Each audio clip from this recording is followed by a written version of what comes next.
Time Warner Cable is pleased to be an underwriting sponsor for Carolina Week.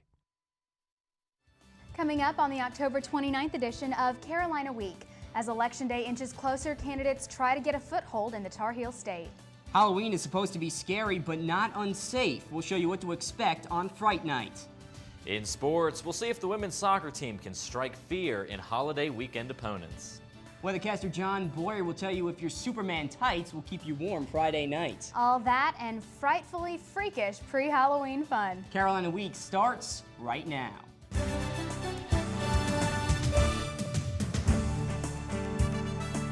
From the James F. Goodman Studio in the School of Journalism and Mass Communication at the University of North Carolina at Chapel Hill, connecting campus and community, this is Carolina Week. We're less than a week from Election Day. Hello and welcome to the Wednesday edition of Carolina Week. I'm Jason Kahn. And I'm Carly Swain. Politicians are putting in long hours seeking your vote. Thank you for joining us. The candidates are visiting key swing states, making their pleas for votes. Let's go to our Kate Howard for the Obama update. Thanks, Jason. I'm here in the Halifax Mall Government Complex in Raleigh amid thousands of Obama supporters. In the final week of the campaign, things are shaping up like a sports contest. If there's one thing Barack Obama and Sarah Palin have in common, it's that they both play basketball. On Monday, Sarah Palin said this to a crowd in Tampa, Florida. You know where I'm from, I've spent some time on the basketball court. I know that Barack Obama too.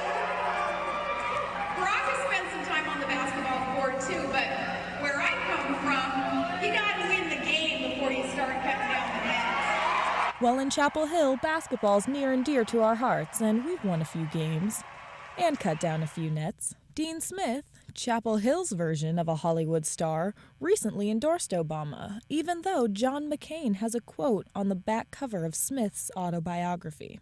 Coach Smith says, "I have written that when coaching a team, you must be prepared to make changes to meet new challenges and obstacles. We must be prepared to do the same as a nation. Now it is the United States that needs a change in direction and a change in leadership." North Carolina is a swing state, and the Obama camp is wasting no time trying to make a lasting impression in the few days until election night. Michelle Obama was in the state today, so they're doing everything they can to get the message out in North Carolina. Kate, can you tell us what the Obama camp is doing in this last week? Well, Barack purchased 30 minutes of primetime television that he will use tonight to speak to the American people about the direction he plans to take this country if elected. Kate Howard reporting from Raleigh. Thanks, Kate. Governor Sarah Palin has also been traveling the Tar Heel State this week. She spoke in Asheville on Sunday in front of a packed crowd. Recent polls show that the presidential candidates are in a statistical dead heat. And for the first time in decades, North Carolina is considered a battleground state. Palin will be speaking in Raleigh on Sunday.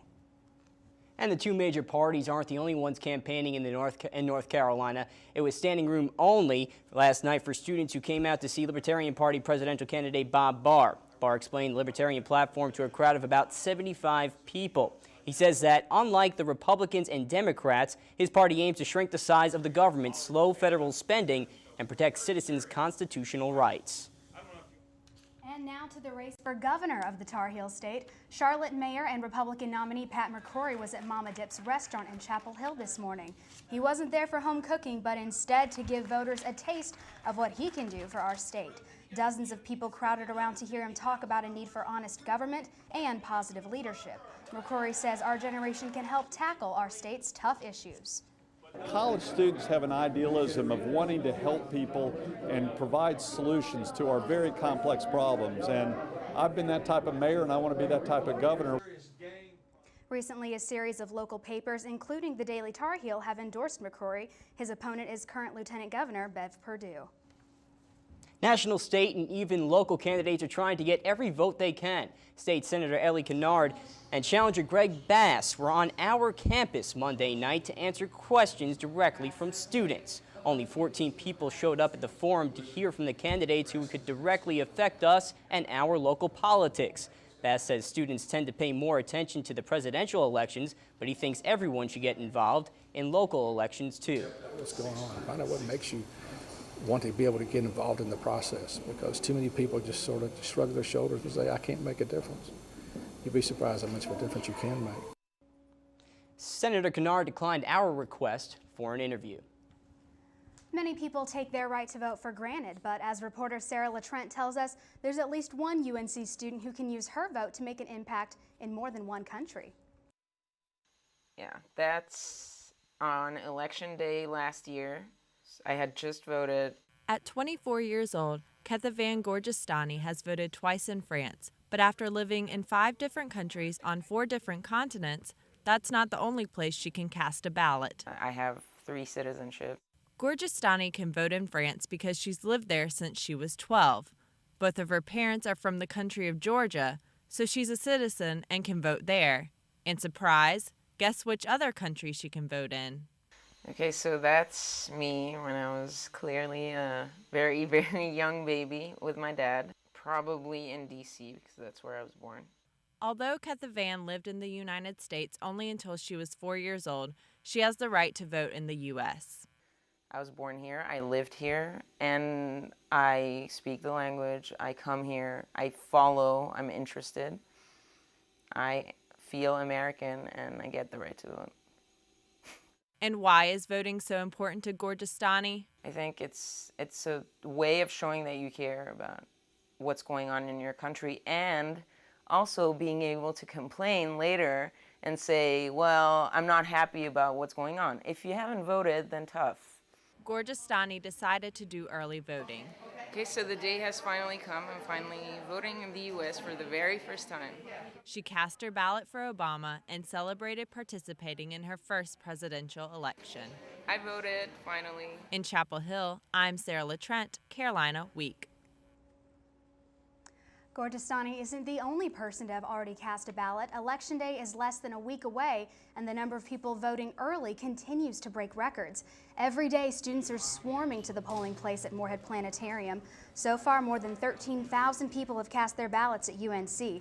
And students aren't the only early voters. 36% of people registered in Orange County have already voted. Statewide, more than 1.6 million people have visited the polls. You have until Saturday to vote early. Well, you know, many UNC students are all abuzz with the news that Halloween on Franklin Street is just around the corner. That's true, and coming up, we'll let you know what to expect on Franklin, the tricks and the treats.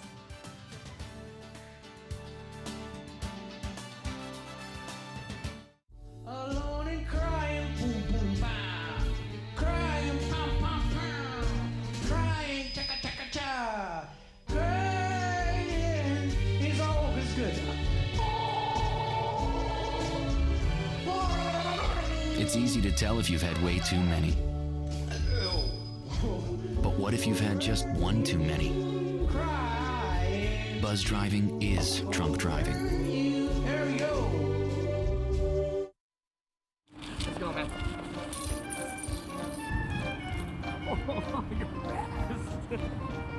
Hello, ladies. Can you imagine your life without animals? Here at the Durham Animal Shelter, we can't. So come see us. Your new best friend is already expecting you. Let's give it a shot. You can do it this time. I gotta get a real dog.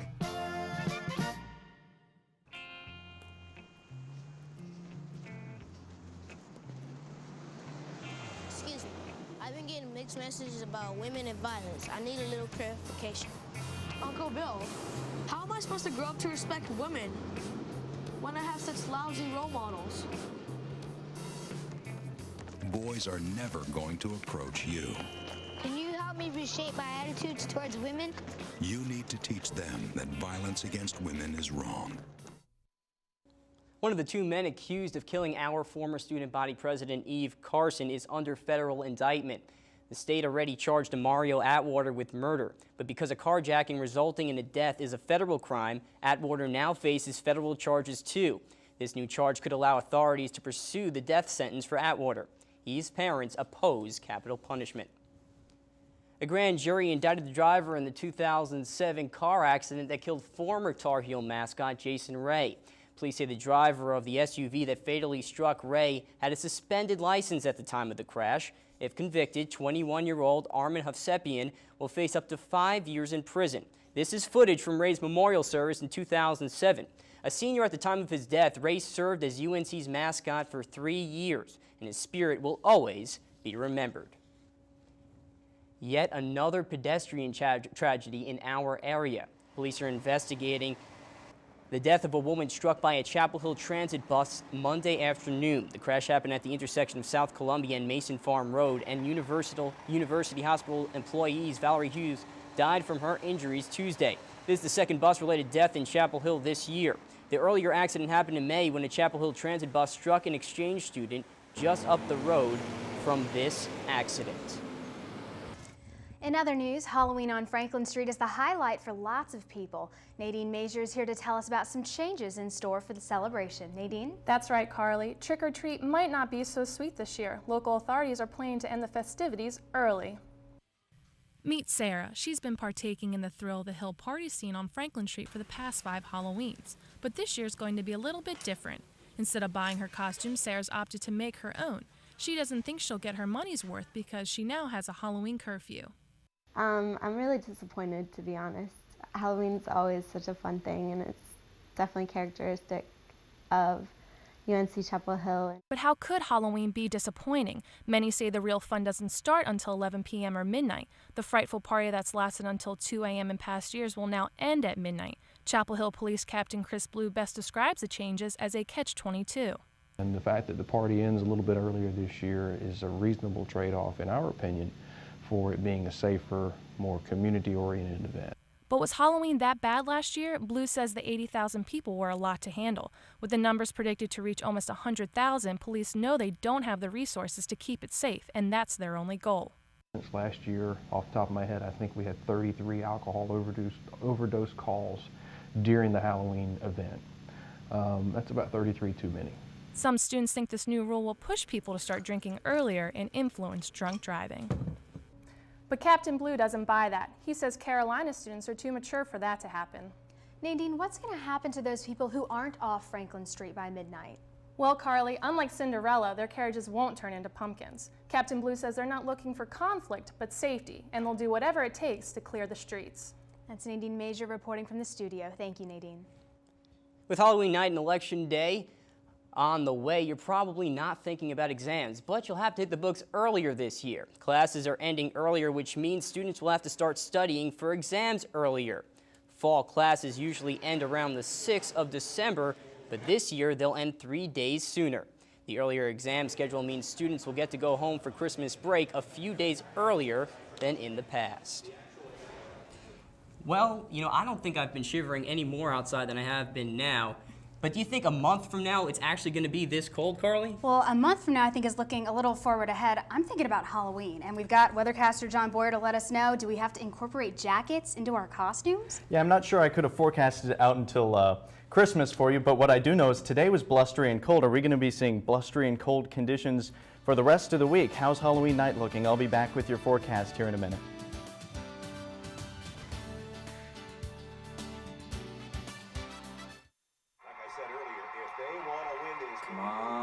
Come on. And it's a block. What kind of kick was that? You've got to be kidding me. Hey, hot shot. Sounds like you know a lot about the game. You should put that to use. Come on, let's go take a jog. There are plenty of ways that you can volunteer in your community. Just figure out what you like to do and pass it on to others. And you know what? You can have a lot of fun doing it, too. Pick those knees up. Keep going. Pick those legs up. Let's go.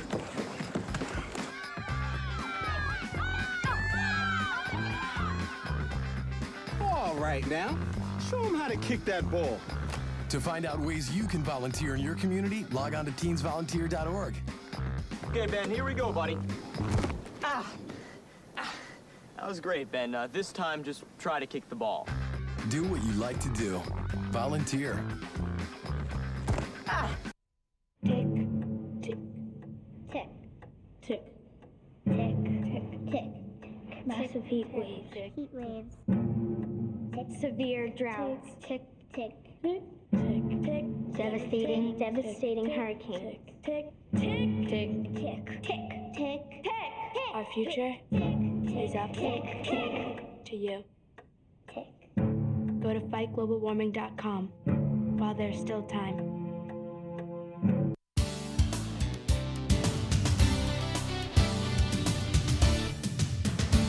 And welcome back to Carolina Week. I'm John Boyer here with a look at your forecast. We start out with the weather headlines. We got a frosty night ahead of us tonight, a little like last night, so make sure you keep the coat around. We'll be taking a look at that. Also, a clear and dry weekend on the way, which means that your chilling Halloween won't have too many precipitation problems, but it will be chilly, and we'll take a look at all of that here in a second. We'll start out by taking a look at the southeast satellite and radar, and you can see almost everybody is cloud-free except for North Carolina, those high, thin clouds over top of us. There's really not a lot of moisture around, so they're not going to be producing any rain for us, and they'll dissipate overnight. Now we zoom out to the national picture and we see where there's a tightly wound area of low pressure here all the way up in Canada, dragging some rain behind it. That brought snow even to North Carolina, way up in the mountains in the west, almost a foot to places in northeast Pennsylvania and New York, and places like Syracuse could still stand to pick up another few inches from the lake effect. But look behind it, you see absolutely nothing. In fact, you could go from the Atlantic to the Pacific without dealing with any clouds, so to speak. The National Surface Map also shows that for us, a big area of high pressure. And when we're looking at something like this, we can say with some certainty that we won't have to worry about rain in our forecast for a long time. This is dominant. This is going to stay on top of us and influence our weather primarily.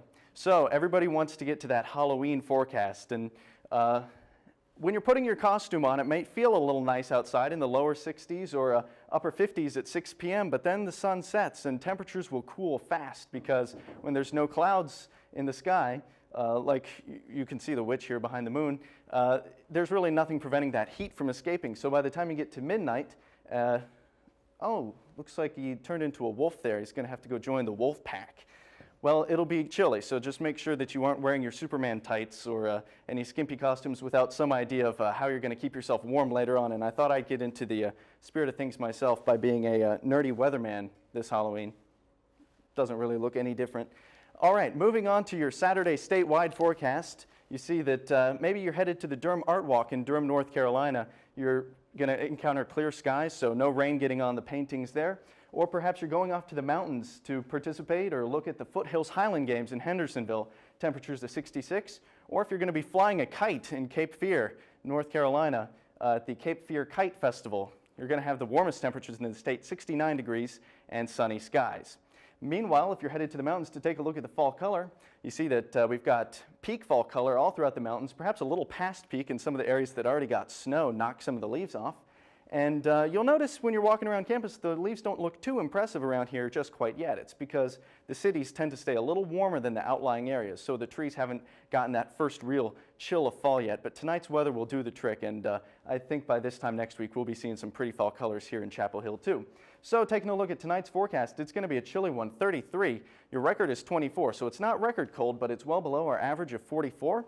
And your 4-day forecast shows those temperatures in Chapel Hill staying rather nice, getting warm for the weekend, 68 Saturday. Remember to fall back on Sunday night.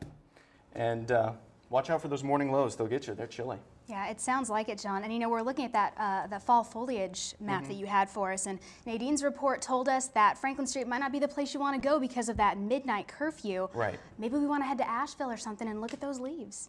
Yeah, you got to get them before they're gone. Hey, and before we leave, do you mind on whipping out those glasses again just to add to the festivities? My pleasure. My pleasure.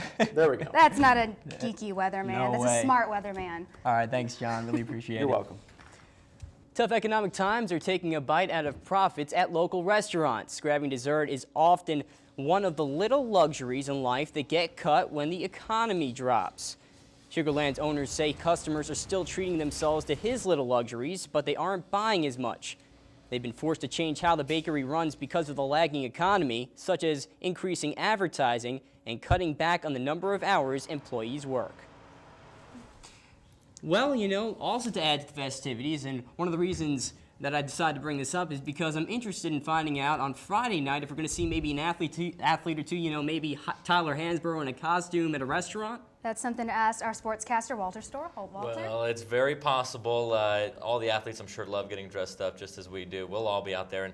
But before we go, by the way, anybody, you know, our weatherman was talking about it being a geek, you know, and you said he was just being a smart weatherman. Anybody who thinks about going to the Wolf Pack, Maybe not so much. I'm just kidding. Coming up, find out what costumes some of your favorite Tar Heel athletes will sport on Franklin Street.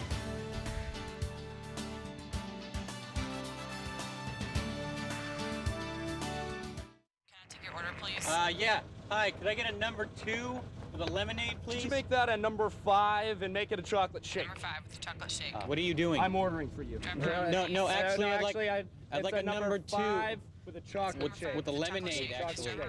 Sir, Sorry, could you please stop that? I just wanted to order a number 5 with a chocolate shake. I'd really like you All to right, stop lady. that. I'd like you to stop it. No. Take a pop quiz with me. In what film did I feel a need for speed? What was my call sign? Who did I sit behind in the F-14? Oh, and one more question. Who does your kid sit behind in homeroom? Know what really matters. Know about your kid's school and know about your kid. Find out 100 ways to know more, do more.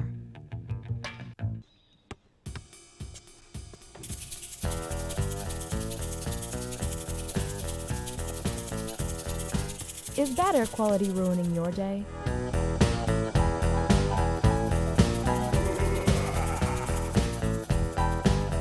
Check the Outdoor Air Quality Index before leaving home to avoid the aggravations of smog. For more information about asthma and air quality, check online or call your local health department.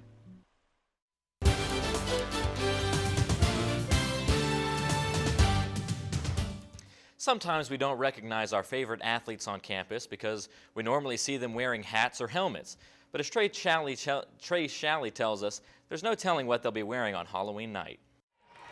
UNC is enjoying quite a successful year on many athletic fields so far, both at home and on the road. But many athletes won't be on the road Friday night. Instead, they'll be on Franklin Street celebrating Halloween. I'm definitely going to go to Franklin at some point and see all the crazy costumes and walk around and do that thing.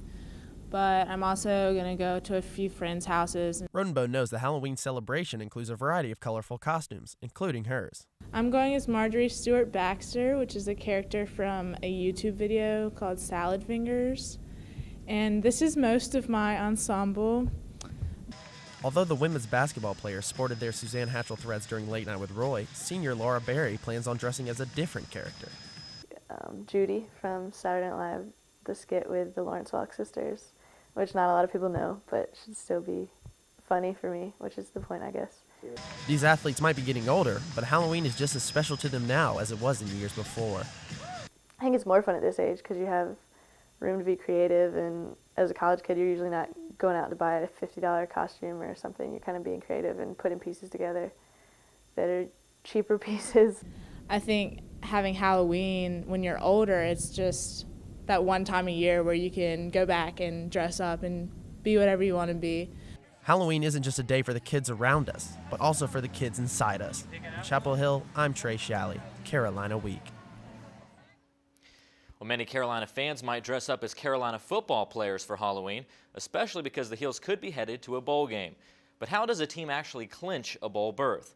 Well, as with the Tar Heels, 6 overall wins only places a team into consideration. Only one of those wins can come against a football bowl championship team, as we witnessed earlier this season.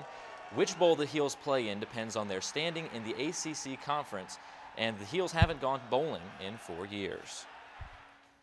And the World Series continues tonight in Philadelphia. No one expected the Tampa Bay Rays to go from the cellar of the American League East to the World Series, including everyone who watched the Rays prospects here in Durham. Before players like B.J. Upton and Evan Longoria played at Tropicana Field, they played on Goodman Field for the Durham Bulls, Tampa's AAA affiliate.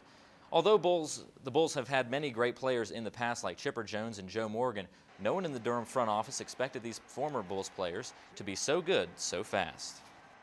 I'd be lying if I thought the Rays would be in the World Series this year, but you know, with the years that we've been with the Rays, the success that we've had at the AAA level is really unmatched. The women's soccer team is gearing up for a crucial ACC matchup tomorrow.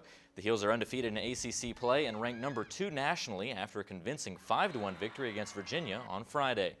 They're a week away from the ACC tournament, and the only thing standing in the way of the Heels snagging a #1 seed in the tourney is Florida State, ranked #2 in the conference and #6 in the nation. Winning means an inside track to the Heels' 20th consecutive ACC title. The game will be in Chapel Hill at 7 p.m. And the men's soccer team is struggling following a 2-0 loss to Campbell on Tuesday. This is the third year in a row that Campbell has beaten the Heels, and the first time Carolina has dropped back-to-back matches this year. Next up for the Heels is senior night against Wake Forest this Saturday at 7 p.m. And the next Carlisle Cup matchup is right around the corner. Saturday, the Tar Heels will run in the ACC Cross Country Championships. Duke will be there as well, and 2 Carlisle Cup points will be on the line. Because both men and the women will run, the Tar Heels are leading the competition with 3 points. Duke has only half a point. So guys, Carolina doing just as good at the Carlisle Cup as they were doing earlier this year, and looking for yet another victory. Yeah, we still have plenty of games to play with Duke, Carly. We have a big football game against them later this year in November, and we also play them at least twice in basketball. Sounds great. Thank you so much, Walter. Prepare yourselves for some spooky fun. We'll go through a haunted house that you don't want to get locked up in.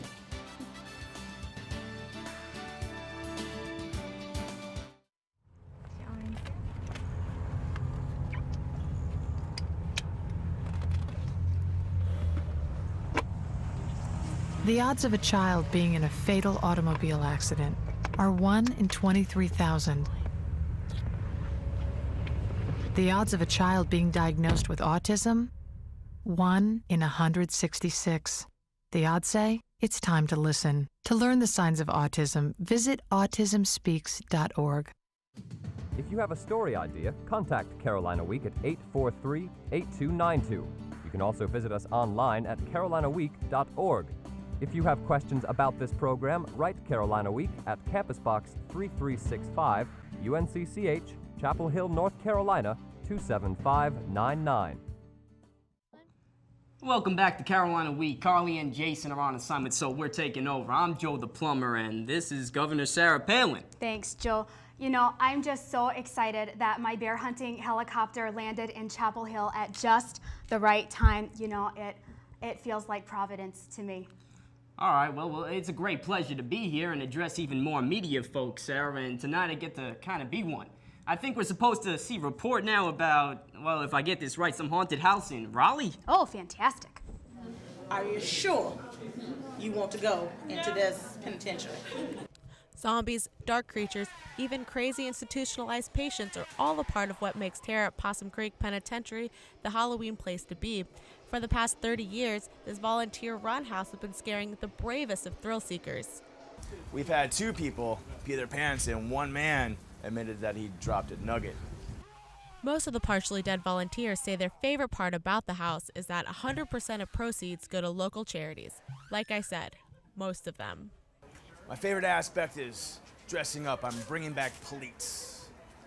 Seeing dead people wasn't enough, the house also offers brave souls to experience death itself. Ever wonder what it's like to be buried alive? On the other side.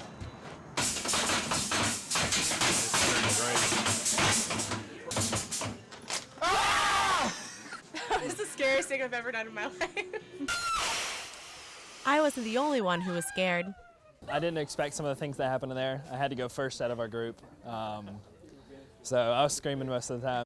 Yes, I screamed. Even if you're not scared, you have to scream. It's a point. If you're looking for a scare, the Ghouls and Goblins won't be around much longer. In Raleigh, I'm Ashley Wilkinson, Carolina Week. And now, Governor Palin, what did you think about that report? You know, Joel, I'd rather talk about education, especially being in such a great university like the University of North Carolina at Chapel Hill. You know, I sense such a spirit of maverickiness in the students here, and so I would just encourage the members of the student body to take that maverick spirit to the polls. Wait a second, Carly, Sarah, whatever you want to call it, that's enough. All right, we're just kidding around. Happy Halloween, everybody. See you on Franklin Street Friday night. Good night.